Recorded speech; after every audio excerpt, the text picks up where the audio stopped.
Hello, hello, everyone. Welcome back for another week of the Max Potential Habits. Today we have on a fun guest who I love this backstory. So you all know, if you've been listening for a while, that I'm really into the way into law of attraction and how we bring certain people into our lives. And I was going to the coffee shop. This was a little while, obviously pre-COVID. And I was at the coffee shop and it was full. And it's my favorite coffee shop really close to my house. And all the tables were full, but I saw someone getting up and kind of clearing. And I said, hey, do you mind if I take this spot? And she said, no, not at all. So I set my stuff down and she went and did her thing and came back. And I think she asked me what I was doing because I had all these papers out, and she asked if I was studying for something, and we started a conversation. And in the conversation, it led to us realizing that we're both coaches, and we had this really cool conversation, and I thought, I have got to get to know her better. So then we hopped on a Zoom, because then it was Corona period and we couldn't get back together at the coffee shop. And we just had such a powerful, connected conversation. And I always love to bring people on that are going to bring you practical strategies, practical tips, people who have been there and done that, and people who have powerful energy to bring to you. And she is one of those people. So Anne Moriarty is an energy management specialist, and she has over 30 years of coaching experience. She's worked with teachers, parents. She's worked on creating and teaching positive discipline courses for administrators. And she's spoken at professional conferences on behavior management topics, all kinds of cool stuff. And what we want to bring to you today is a conversation around stress management, really, for entrepreneurs, and different strategies that she has learned to help deal and manage with stress, emotional intelligence, those kinds of things. So I'm super excited for our conversation. Thank you so much for being on the show today, Anne. I'm very happy to be here. I love talking about all of this. Right? I know we could do it all day long. So I'd love to hear and have you share with everyone what's your background in terms of how you stepped into the coaching world. How did that unfold? Okay, so I've been a serial entrepreneur, not cereal that you eat. I've been an entrepreneur in a bunch of different ways through most of my adult life. I've hardly ever worked for someone else. And the main one was as a founder and director of an independent preschool. And what I started to notice with my own children before I started the preschool is that there were things that I felt if I knew more about the brain and the brain-body connection, that I would be more effective. I knew there were things I did not want to do that I had grown up with, but I also know nature abhors a vacuum, so you don't just stop doing something, you have to put something in its place. So I went looking for all this information about the brain and how the brain drives so much of what we do, even our emotional life. And so that got me started with something called conscious discipline. I decided to get certified as an instructor in conscious discipline. And boy, did I learn so much about how the brain creates our emotional patterns, and how it even, I'll talk a little bit later probably about biological imperatives, things that we come into the world hardwired with. And so then, but what was happening at the same time was I was no longer in the classroom.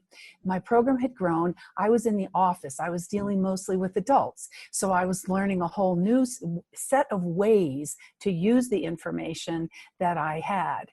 So I started coaching parents and other staff at my school and at many other schools in behavior management techniques that were all based on the concepts of emotional intelligence and brain chemistry. And we just had remarkable success in our school, and parents were coming back and telling me, and teachers were coming back and telling me that they were having great success in their environments as well. And so what I did then from there is, as I was phasing out of the preschool ownership, I knew that my time there was kind of ending. I became certified as a life coach because I realized that I was already doing that for so many people anyway. And I was, again, fascinated with that. So And in the midst of that, right about the time that I sold my preschool, my private life went sideways because I was suddenly divorcing, and very unexpectedly. And so I learned a lot from that experience as well. And I really was determined to make use of all the tools that I had. But that was a really painful, difficult time for me. And I was having a really, really hard time. I wasn't able to sleep very well. I wasn't able to eat very well. Those are both highly unusual for me. So I went looking for more tools in my saner moments. And I found something called emotional freedom technique, or EFT. A lot of people call it tapping. And that saved my sanity. And so I used that just privately for a long time. But then I found I was telling people about it so often and coaching them through it, I decided to get certified in it as an emotional freedom technique practitioner as well. And so now I focus on not just that energy technique, but several others that I've pulled together from a variety of sources to really help people. What I call the first step is to notice and neutralize. And anybody who's learned anything about these kinds of mindfulness practices knows that you have to become self-aware first. And then you start, then you can notice what's happening in front of you. So that's how I came into this. I just been following my heart all along the way. I love that. I think that's always the best way to gather tools, is that it turns, at least for the coaches that I know, and myself included, it was like, oh, I have this downfall. You said your life went sideways. You have this sideways moment where you go, I need more tools. Yeah. There's something calling me to learn more tools. And, I always even think about the energy around it, about how those challenges come into our life so that we can grow and learn more tools. And then it's that piece getting to share with other people. So I love that. That's really powerful. Okay. So for people who don't know anything about EFT, maybe they've never heard of it. I think a lot of people have. It's becoming much more mainstream. But will you share what, if someone's brand new to it, what does EFT mean? I know it means emotional freedom technique and tapping, Right. but can you dig us in a little bit to the practical, what it looks like, and then a strategy around it? Absolutely. So emotional freedom technique is called acupuncture for emotions without the needles. So it's a way we use the same meridian endpoints that have been long documented in an ancient Chinese medicine, the meridian system in our body. And we tap on those endpoints so that we can release energy, because energy is designed in our body to flow. It's supposed to be flowing and moving and keeping us vital. And what happens is, when something happens that's frightening or overwhelming, or something that traumatizes us physically, anytime that something feels overwhelming for us, there's a possibility that those emotions, the actual chemical aspects of those emotions, will get stuck somewhere in our body. And I was fascinated recently to read that some researchers in South Korea believe that they have actually identified for the first time the physical channels for these meridians. I was fascinated by that. But the endpoints are the same that acupuncturists use, or massage therapists will rely on to, or any energy workers will rely on to release the energy.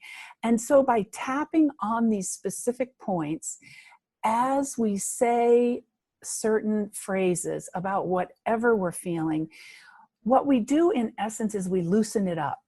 So let's say the energy's been sitting there in some unidentified spot in our body for decades because, well, here's an easy example. Let's say I got bitten by a big dog when I was 4 or 5 years old. The trauma of that, if I didn't have the people and resources around me to help me allow the feelings to come and then get neutralized, they actually solidify within me.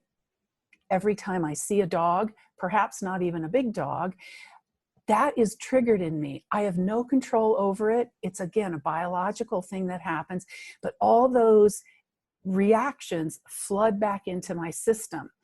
And if I don't know that that's what's happening, I might then think it's something else that's in my environment, and I might lash out at someone, or I might just try to squash it down. I might recognize that it has to do with the dog and then refuse to have anything ever to do with any dog. Mm-hmm. Instead, what we can do with EFT is we can neutralize that. We can bring it up, and by tapping in a particular pattern on the endpoints, we can then neutralize that. And we use a point system. So at the beginning, I generally ask people, if they're adults, I ask them to rate the intensity of this feeling. And for feelings, for me, I separate into two categories. There's emotions, and there's also sensations. And I don't necessarily need to know what's happening in your life. If it's something private, as a coach, I just need to know, where is it showing up, and or what's the emotion that's showing up. And then we tap on that. So let's say it starts out as a 10, and then we do a couple rounds of tapping, and then maybe it's down to a 3. Well, that's a whole lot better. Now, for something that's been there, like a dog since you were 5 and you're now 45 or something, that's going to take a while, maybe more than one session, maybe not. For some people, it does go that quickly. But that's basically the way that it works, is it dredges up, it allows us access to the energy that has been stuck, or in an immediate situation, it's for the energy that's present right then. Yesterday, I had a situation where I am getting prepared for a 5-day free online event, and there is so much to do, and I'm using a new system, and I started to feel overwhelmed. And so I noticed it. I just took a break, sat in my chair, tapped on it, and said, even though I'm so afraid this is all going to go wrong, and went through the whole script and the whole sequence. And I did it maybe 5 minutes, and then those sensations were gone, and I could concentrate again. Now, my other coping mechanisms might have been, go take a nap, which I have a lot to do. That wouldn't be helpful. Go eat a bunch of chocolate. That's a go-to for me. Again, not helpful to do in excess. Or I might have gone upstairs. I share a home with my daughter and her family. I might have gone upstairs and distracted myself with her little boys. None of those would have allowed me to actually manage what was happening. So that's just a real life example. It wasn't something that had been there for a long time. Yeah. So in essence, what it does is it stirs up the emotion. And I always let people know ahead of time that it might get worse before it gets better. For instance, if it's something that has been a long-standing or is a really big event or circumstance, then it might be that you start at a 7 and then you feel like you're at a 10 before you can bring it down, because we're stirring it up. Mm-hmm. But basically, it's a way to access the energy that is attached to any sort of response that feels uncomfortable in our body.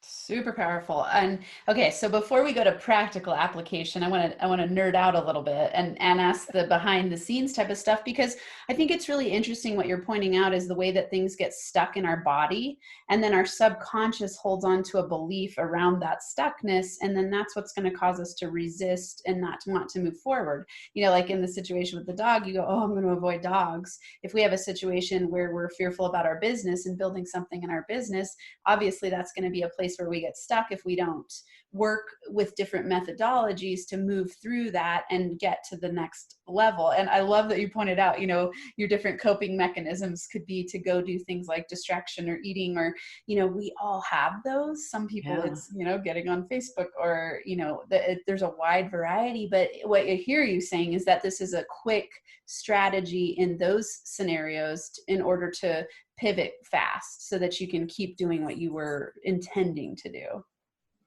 Often that is the case. I do want to say that sometimes it isn't super quick, but the ones that aren't quick tend to be related to something that is really a big situation, like the way that my marriage ended. That was really huge. And that felt traumatizing to me. Or something that's been in place for a long, long time. But generally speaking, something that just comes up during the day, it can be very quick. Yeah, and to me that sounds like a very powerful tool where you can use it on a everyday basis for practical, actionable strategies to shift in business and, you know, things that you're wanting to do, but then also as it sounds like a much deeper emotional connectivity with yourself and releasing and neutralizing those emotions that have been stuck potentially for a long time. Yes. And how many of those private or personal emotional things are connected to how you show up in business? Yes. Pretty much every last one of them. Yep. So that's the thing, is that it's this web. It's like everything in our life is connected by those stories and those stored emotions that we're carrying around. Yeah. Yeah. So talk a little bit about that before, you know, I want you to teach everyone a practical strategy that they can use with EFT, but I want to go a little bit there. I love how you talked about hardwiring and then our blah, blah, blah, blah, blah. Fumbling today, how your brain creates your patterns. So, you know, that hardwiring piece, and then also the drivers behind it. You know, how do things get stored neurologically, create that neural network, and then that's what keeps us stuck. So it sounds like EFT is breaking some of that up because you're Yes. allowing it to come to the surface to deal with. Talk a little bit about what that looks like. You know, you in one of the topics we discussed pre-show was how the caveman still lives in us. So I'd love to hear more about that.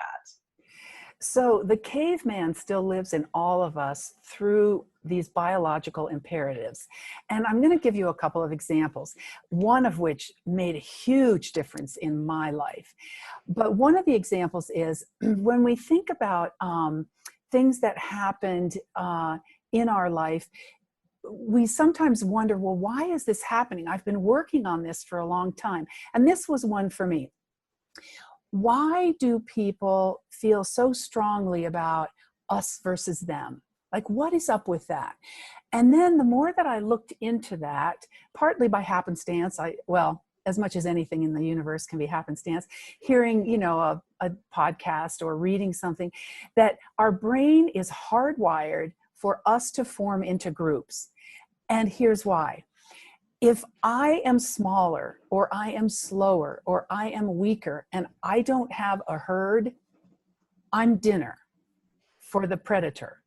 And we don't have situations like that in our life, most of us, on an everyday basis. But what's happened now is now that happens with us emotionally, that I need to have my people around me and only my people around me, because that way I know I'm protected from the danger.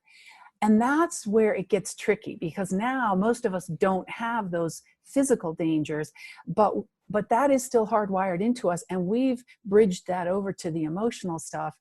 And we're seeing a lot of that right now, where people have gotten hard and fast about which side they're on.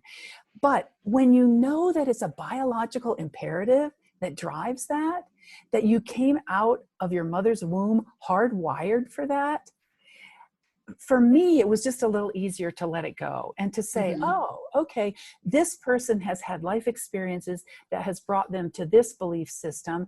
And I don't need to get so agitated about it. I can also not feel so agitated about mine. I can just be a little more accepting. So that's one example. But the one that was the most powerful for me was the notion of that we are hardwired to notice the negative and the different. And I had worked for years and years to stop being so negative and stop being so critical, both of myself and other people, critical and judgmental. And yet after even a couple decades, I would notice my mind would still go there. And I felt really discouraged. And I thought, I guess I just can't learn this. Like, I must be, you know, some kind of loser at this part of self-development and growth. And then I learned that, again, that's a biological imperative. And here's why. When we are caveman out in the world, we need to notice differences so that we stay safe and alive. Our brainstem and our ego both have the same job. Keep this creature alive. That's the number one job. And so if I'm out in the world, if I'm foraging for food, I need to notice, ooh, this mushroom looks different. It might be dangerous. I better pay attention. And so we still have that hardwired into us. Again, it's now mostly on the emotional level. And so we notice someone who looks different than us, who believes different than we do, who eats differently, who speaks differently. And there's a piece in our brain that says, watch out. This could be dangerous. Well, the good news is that there's this other more evolved part of our brain that can overrule that. But when we first go into that danger signal, if we've had any experience in life that proves that right, we have a harder time moving out of it. We're stuck back here in our brainstem, and that's fight, flight, fool, freeze. We're not able to move up here to say, oh, wait a second. I was 4 at the time that XYZ happened, and then later I learned or realized blah, blah, blah. So we can use that. We can keep developing this part of our brain and our strategies to move from here to here. Because it's literally in our brain, it's moving from one part to another, from what we call the lower centers to the higher centers. And we can develop our tools to do that. But what helped me so much was knowing that noticing differences and being critical, in a sense, was actually a self-preservation method. Then I could say, oh, I wonder if something feels unsafe about this situation that I'm in right now. I wonder why I'm having this reaction, instead of criticizing myself for being critical. Yes. So that helped me enormously. And those are just the 2 big examples about how the backstory falls into place. So in essence, we're not at fault for those beliefs being laid down. What we can do is remember that we have a choice. Now that we become aware, because it all comes back to the awareness, then we can start wondering instead of judging. I wonder what's happening here. I wonder why this reaction is coming up right now. I wonder why this particular employee gets this reaction from me 9 times out of 10, when someone else can say the very same thing to me and I don't respond that way. So when we start to recognize that we're in that spot and say, okay, and here's the first strategy, is 3 deep breaths. And there's a reason for it. 3 deep, calming breaths down to your belly, if possible, start to unhook the stress response. Chemically speaking, it starts to unhook it. So then there's a reason why people talk so much about breathing. But those first 3 can help you start to unhook the stress response. Then you can, if you don't have time to go through the I wonder process, you can at least say to yourself, something's triggering me here. I'm going to come back to this later. This is you're saying to yourself. And right now, I'm going to address what's in front of me. So that's why it's so valuable to, number 1, notice what's happening and to know more about why it's happening. You can let yourself off the hook in a productive way. So you're not looping back into that closed loop of, oh, I can't ever learn this. Oh, I'm so slow at this, or I can't ever change this pattern. No, not true. You can change the patterns. If any of you had known me when I was in my 20s, you would not believe how much I have changed. I went from here to here with anger management.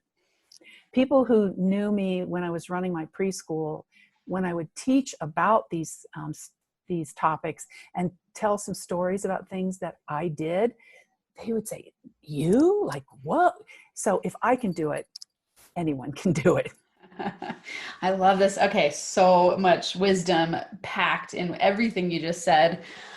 I could ask you so many questions right now. One, I want to point out for listeners how powerful it is. So I forgot to remind you that we're on podcast. So when Anne was talking about parts of the brain, we're talking about the lower back part, because they're not going to see it, they're just going to hear it. Oh, yes. So the lower back part is the amygdala, the fear-based. I think of it as monkey brain, and it's where our inner critic lives, the one that is exactly tracking to keep us safe. And the number one job of our brain is to keep us alive, right? Mm-hmm. And so for us to step into that place of consciousness, to be present and to notice, with the combination of accepting our brain is wired to keep us alive, which means it's going to be constantly tracking the environment for threats. And I think it's interesting that a lot of what I work with people is that mindset around the made up threats, because we're constantly beating ourselves up and we're constantly tracking for what could go wrong based on our fears and our doubts and our limiting beliefs, and which causes us to procrastinate and get overwhelmed and think I can't do it. And so I think I so agree with you. It's so helpful to know, oh wait, my brain is wired this way. And what that really means is that I need to choose to be responsible and be mindful so that I can train my brain in a new direction. So, the questions you're asking I love it when people go into that space of going, I'm noticing I'm triggered. First, it takes you noticing.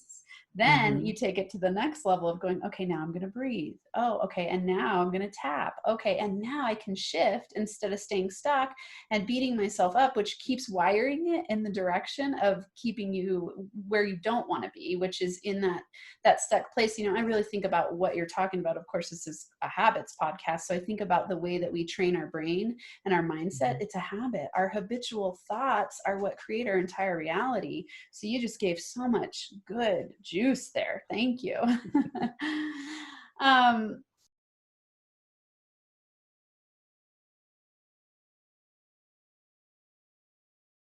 Tell us a little bit about, and I didn't think about this specifically for podcast wise. Could you describe a strategy for entrepreneurs who are feeling stuck or stressed to use tapping? Can you describe it on the podcast and have it be usable for them?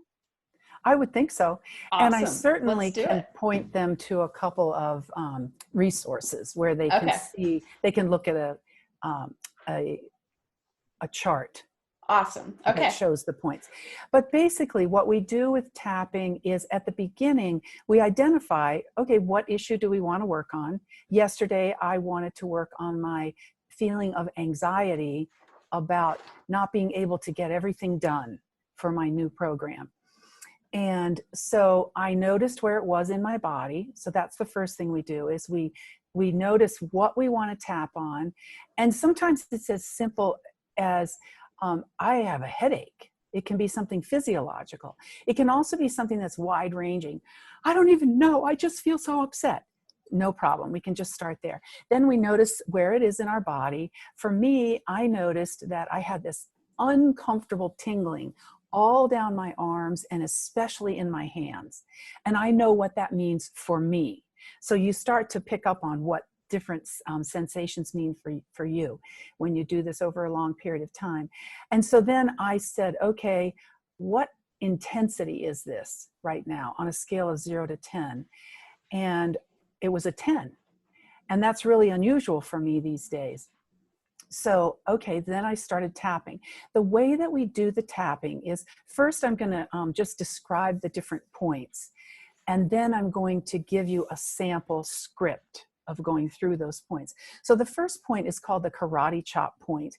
And it is the side of the hand, that fleshy side of your hand, where you would, if you were trying to break a board in karate, you would hit the board. You would strike the board with that part. And with your other hand, the fingertips of your other hand, you tap firmly but gently on that fleshy side of your hand. So when I say karate chop point, you would move back to that space. We usually start there. And then the next point we usually move to is between the eyebrows.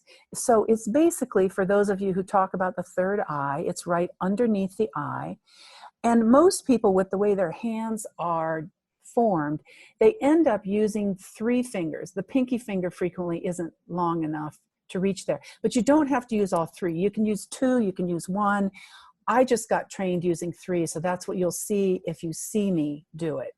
So you take several fingertips and you tap between your eyebrows. That's called the eyebrow point. The next point is the side of the eye.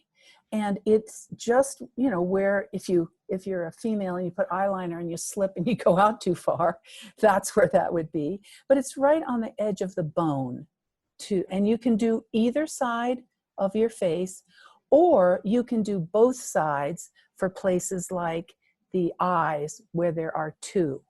So next to the eye, you would tap there. The next part is under the nose, the next point, under the nose, pretty basic. And again, still using 2 to 3 fingers. The next point is the chin point, or under the mouth. So that little cleft in our chin, most people have that, kind of right there. The next point is going to be right under the collarbone. In Gary Craig's original EFT, he's the originator, the creator of emotional freedom technique. He called this the sore point because it was frequently sore for people. It's that little fleshy spot immediately under your collarbone, and he would call it the sore point. Now we tend to refer to it as collarbone. So you would tap, when I say collarbone, you're going to go right to that sore point. And if it is sore, it means something's stored there. And then the next point is under your arm. For women, it's right at the bra line. So men can figure out from there where that would be for them. And you can either do it by what I call kind of the chicken wing, which is where you lift up. I'm working on my right side right now. So I lift my right elbow up and use the thumb side of my right hand to tap on that point. Many people can't get their fingertips there.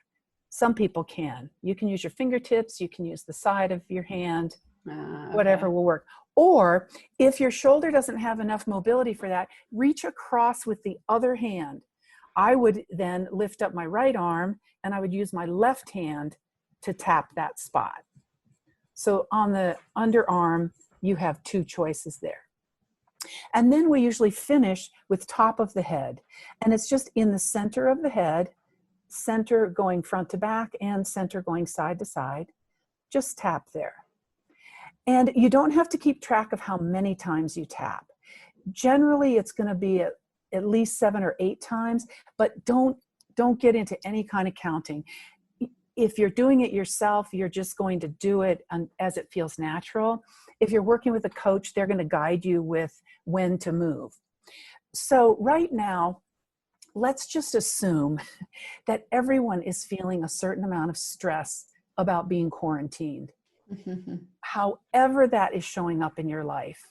And there's too many possibilities for me to even give examples. But let's just say there is some sort of stress in your life around this COVID-19 and the quarantine that it's caused. So what we're going to do is, I would normally ask you to just close your eyes. If you're comfortable doing that, if you're somewhere where you can safely do this, feel free to go ahead and do this now. But can I say something really fast? Just, and this is because this will be released, and I'm really crossing my fingers that it's going to be released by the time we're post-COVID in terms of that we will be free. So if you could adjust it to any of the stress that has been caused during that period, that's kind of the fallout after effects. Perfect. Awesome. Okay, thank you. Okay, so there were some ramifications of this quarantine. Personal, business, even if you're involved in something that's community-based or worldwide. So whatever those ramifications are, those have potentially created some sort of change in your life that may feel stressful for you. So let's just tap on that, because right now that seems fairly universal. So what we're going to do though first is to stop and take a breath and close your eyes if you're comfortable, and notice in your body, think about whatever either is happening now, what's happening right now, whatever it's related to in terms of the quarantine, whether it's still in force or it's completed and we're dealing with the aftermath. Just scan your body and notice what you notice. And it's helpful if you can say in your head, for instance, you might say, oh, my stomach is knotted. I feel something in my throat. I feel tension in my shoulders. Just kind of name that for yourself. And then assign an intensity to that on a scale of 1 to 10, 1 being it's very mild, and 10 being you're going to jump out of your skin with it.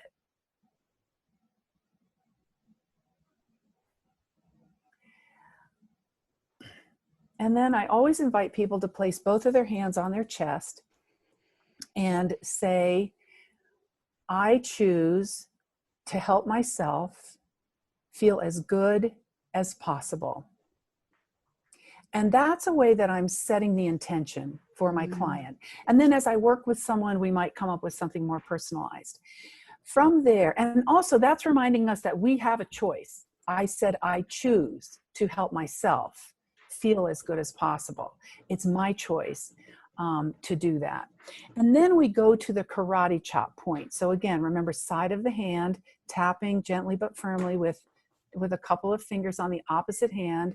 And I would say that even though, and I have to say, as I say it, you would repeat it after me. However, since we don't have a back and forth here, Amanda, if you want to do that, we can do that. Or do you want me to just go ahead with the script? I think do it as if they're on, listeners are doing it following you and they're just on their own. Yeah. Okay, yeah, so I'll great. leave that. I'm doing it along with you. No one can see me doing it, but I'm doing it along with you. But yeah, let's teach everyone as if they're doing it alone and they can do it on their own. Okay. And then if I say something that is not true for you, just change it to something that is true. For instance, if I say, because I don't really have a way to check in with the group, even though I have this knot in my stomach, if that's not true for you, you would say, even though I have this, this tension in my shoulders. So you change it up for whatever's true for you. So back to the karate chop point, we start here and we say, even though I feel really stressed, now that we're getting back to regular life, I deeply and completely love and accept myself. We stay at the karate chop point for 2 more times. Even though I feel really stressed by everything I have to deal with right now, I deeply and completely love and accept these feelings and myself.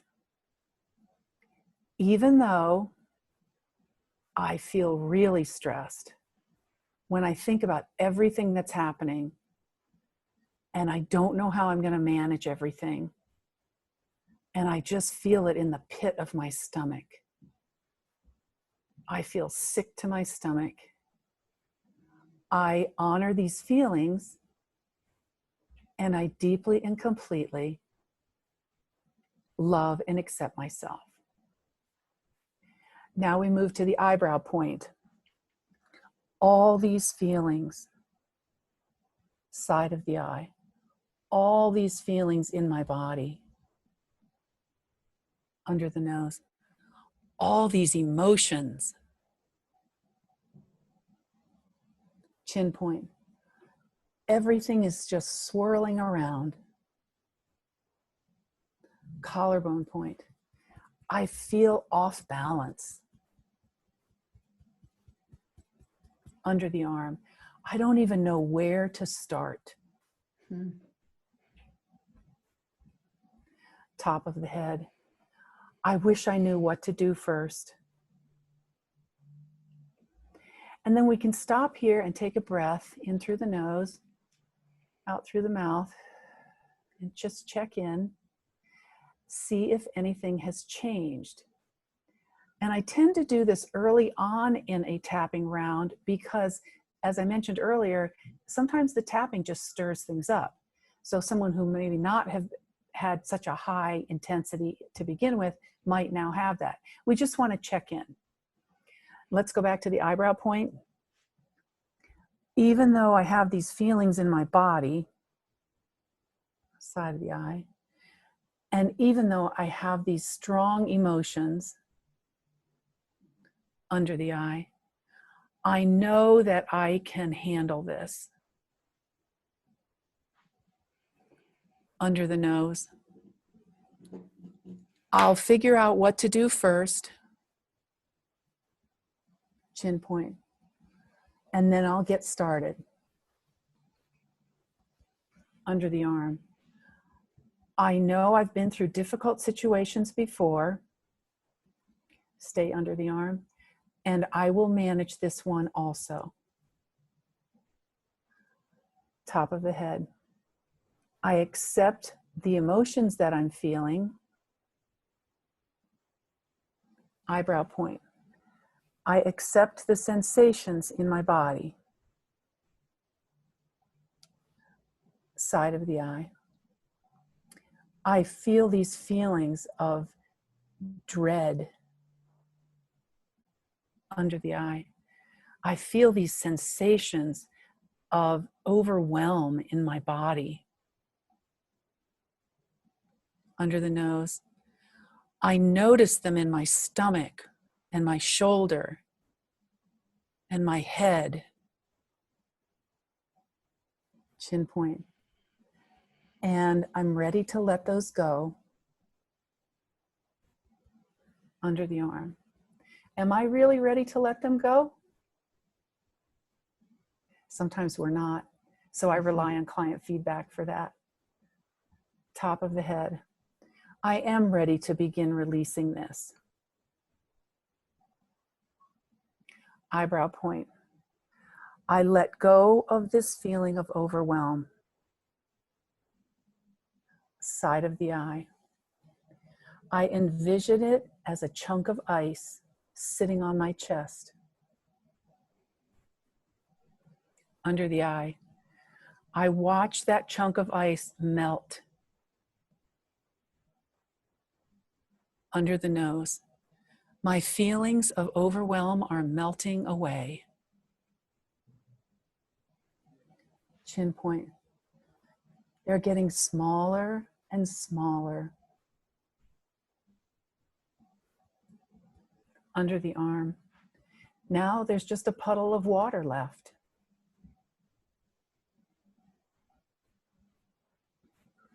Top of the head. I release all of this right now. And then stop and take a deep breath.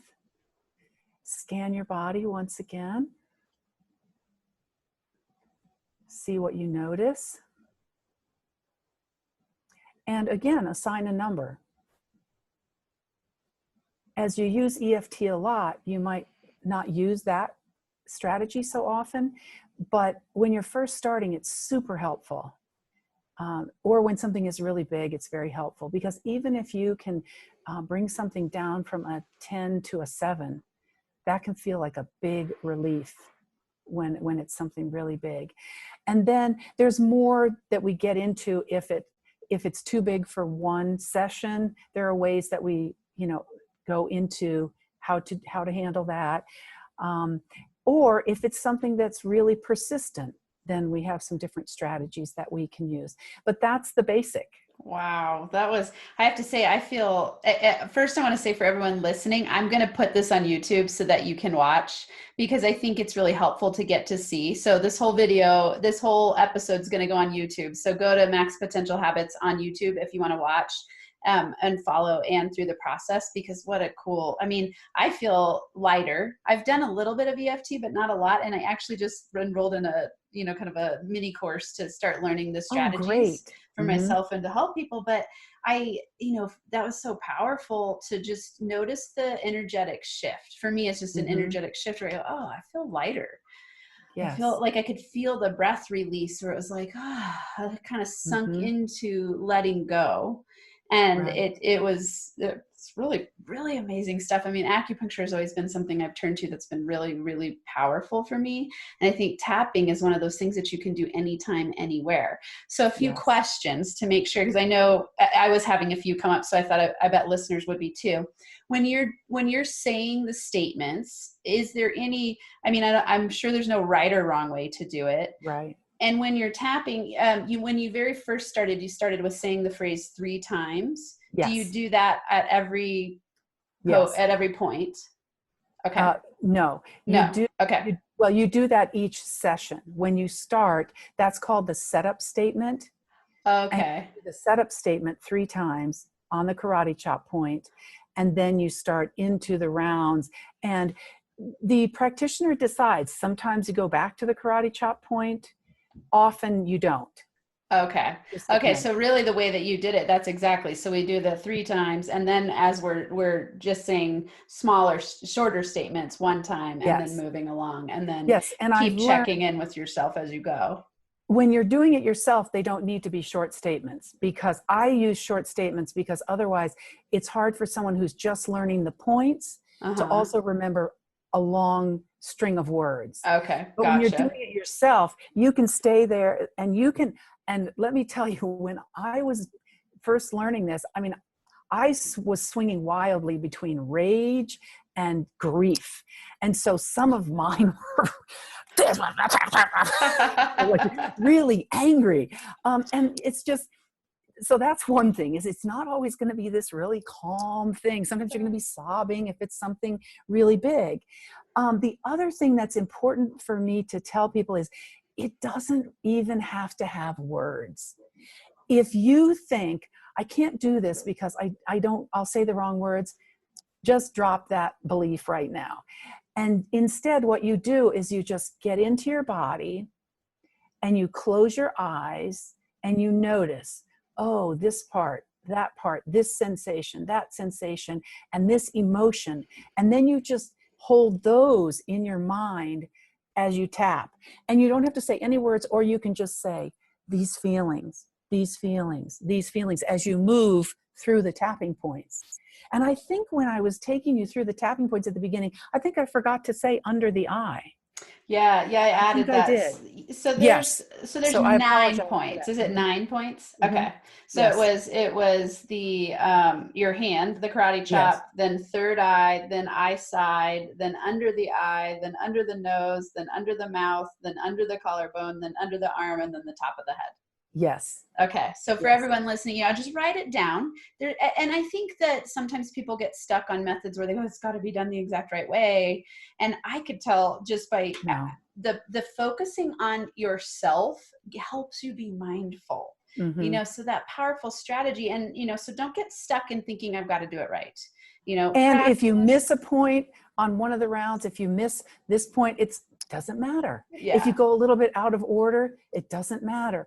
The main thing is what you just said, Amanda, is that you're focusing on yourself and on the sensations, and you are tapping some of the key meridian endpoints so the energy can move. That's what really matters. Awesome. That the energy moves. Yeah. I mean, I always think about, I think about the mind as center of creating your reality, but it gets trapped in your feelings and in your body, right? And then it's this constant feedback loop of thought, body, mind, thought, body, mind, thought, body, mind, feelings, right? And so we got to work together we got to work on ourselves in all those systems in that mind body mix and go, okay, how can I tap into my feelings? How can I notice what I'm experiencing, and then do some energy work to shift it? So I think it's so cool. And I love your title, Energy Management Specialist. It really feels that way. Like I feel the shift in my energy. So it's you can take control in that way. And you mentioned before how it's always available to you. And I've done a lot of different types of modalities that have been super helpful for me. I've done Reiki and Yoga Nidra and yoga itself. And I know there's more than that. And talk therapy and muscle testing. The thing about EFT is you don't need someone else there with you. And you don't need to make an appointment. If you're at work and something really big comes up, you can, if it's possible, excuse yourself, go into the bathroom stall and tap without saying any words, especially if you think you're about to lose it. You don't want to do that. It's not helpful for you. So you can use that as a strategy. Now, if you're in a meeting and something comes up that is just really on your last nerve, just put your hand under the table and you can just gently tap on your karate chop point. Or if somebody next to you is going to notice that, then what you can do is since you're going to post this and people will be able to see it, on the top part of your hand, between your third and the knuckle from your ring finger and your pinky finger, but on your hand, there's a channel there. And if you press there, I'm pressing, it's kind of hard for me to show you from the other side. If you press in that little divot, that is also a way to calm your nervous system a little. It's not going to have quite the same efficacy as tapping itself, but you can do simple things like that. Another one, because I know you and I had talked about me offering ideas for people that they can use. Another one is that you just take those 3 mindful breaths. And you can pretty much do that anywhere. If somebody's going to get on you for breathing, then there's a bigger problem there. But you just take the 3 mindful breaths and picture yourself somewhere soothing, go to your happy place, like they say. And that starts to unhook the stress response and will possibly allow you to then respond differently than you might have, the 30 seconds before. Oh, this is so rich, Anne. Thank you. I always suggest to people is to just say, I'm feeling, this might not work in your workplace, but to say, that really hit me in a negative way. That's mine. Just give me a minute here and just step away, or just say, let me give this some thought. I'll get back to you in 10 minutes at 2:00 this afternoon, whatever fits.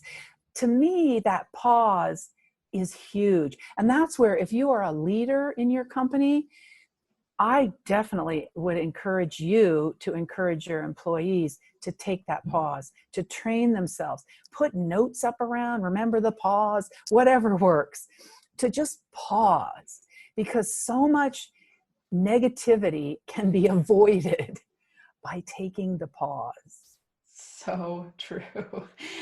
Everything you're saying really reminds me of how powerful it is to just realize that you are, I call it your inner boss, right? If you're stepping in from an inner boss mentality, you go, who's managing me?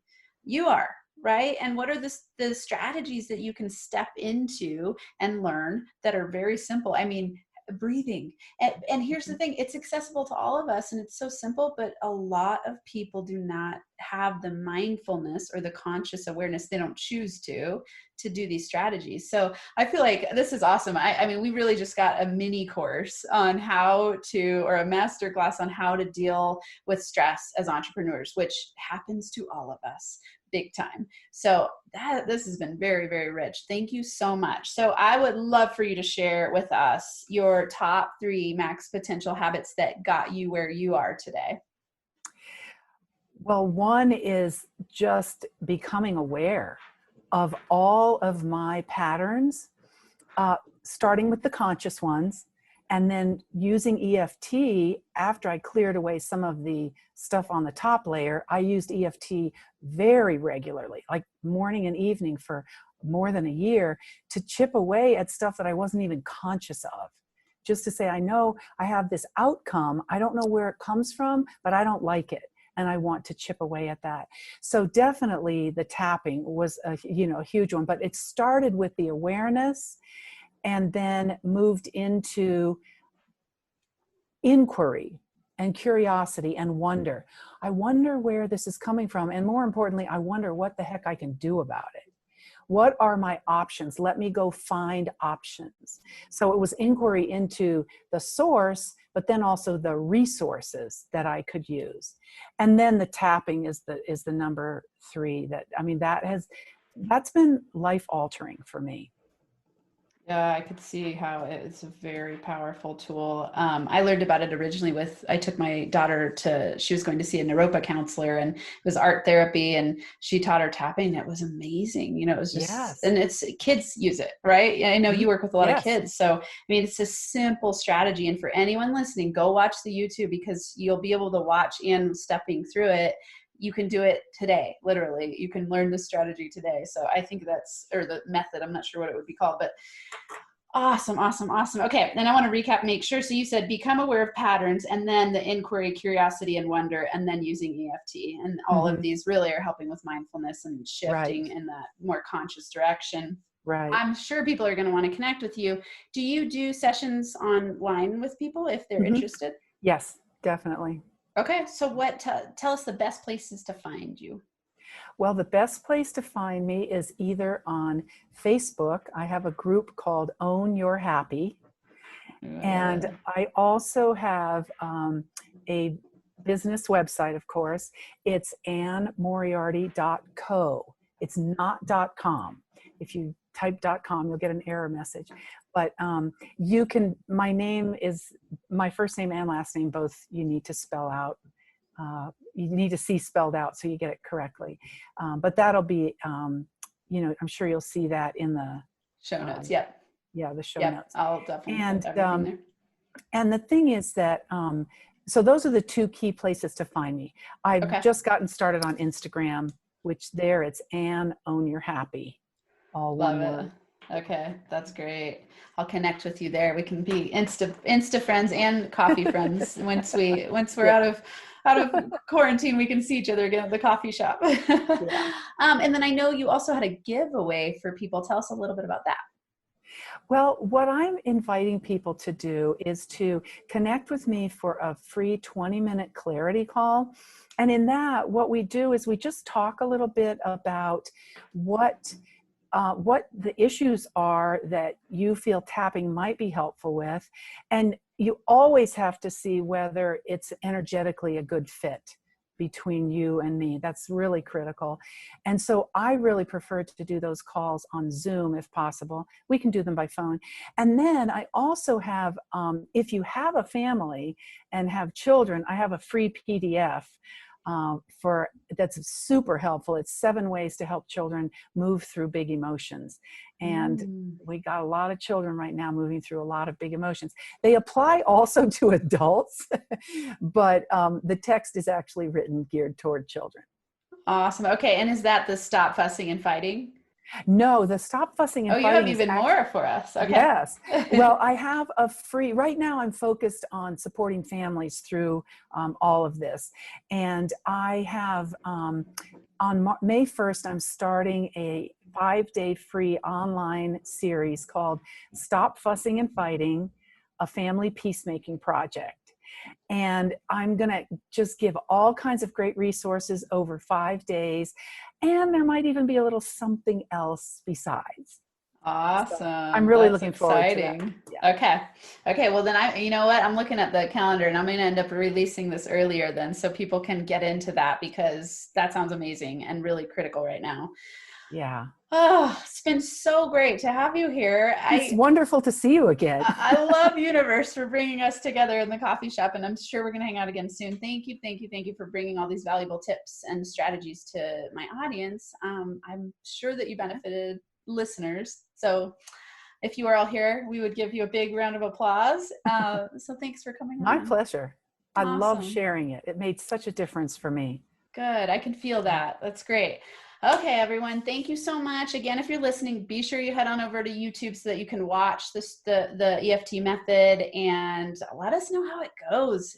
Take a screenshot, tag us, give us some comments, and tell us how the strategy is working for you, how EFT is changing your stress level. I would love to hear from you. So, I always like it when people take the screenshot, send it out in your social media channels, and tag at NFA Coaching. Also, don't forget that we are coming up. I'm going to release this episode early so that people can get into her Stop Fussing and Fighting 5-day offering.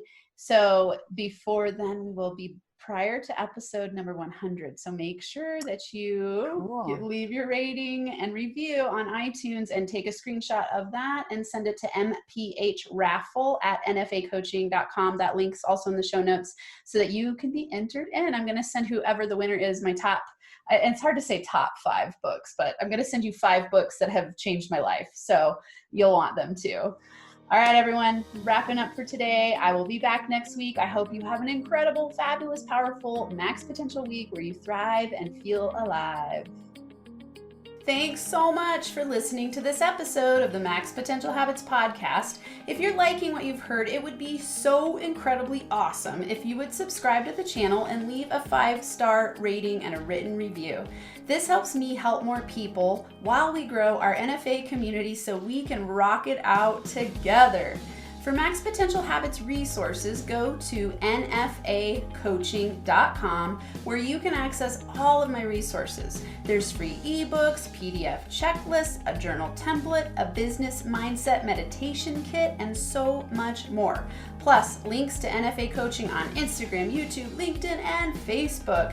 And if you're super serious about up-leveling, there's also a link to schedule a free consult to work with me in group or one-on-one coaching. Until next time, I hope you have a Max Potential Habits Day where you get inspired to do whatever it takes to transform into the most empowered version of yourself so you can lead a rich, thriving, kick-ass life and business.